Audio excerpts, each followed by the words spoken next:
श्रीयाञ्जनेयाष्टोत्तरशतनामावलिः। ॐ आञ्जनेयाय नमः। ॐ महावीराय नमः।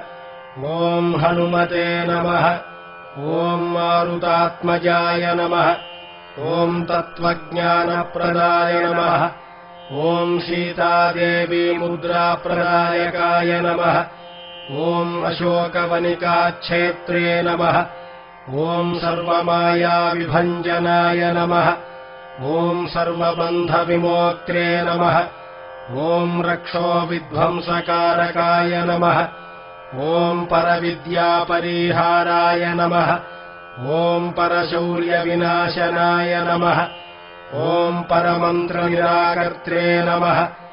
ॐ परयन्त्रप्रभेदकाय नमः। ॐ सर्वग्रहविनाशिने नमः।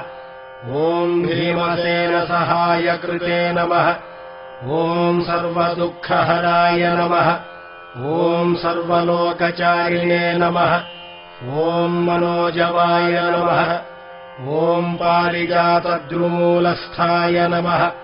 ॐ सर्वमन्त्रस्वरूपिणे नमः। ॐ सर्वतन्त्रस्वरूपिणे नमः। ॐ सर्वयन्त्रात्मकाय नमः। ॐ कपीश्वराय नमः। ॐ महाकायाय नमः। ॐ सर्वरोगहराय नमः। ॐ प्रभवे नमः। ॐ बलसिद्धिकराय नमः। ॐ सर्वविद्यासम्पत्प्रदायकाय नमः। ॐ कपिसेनानायकाय नमः। ॐ भविष्यच्चतुराननाय नमः। ॐ कुमारब्रह्म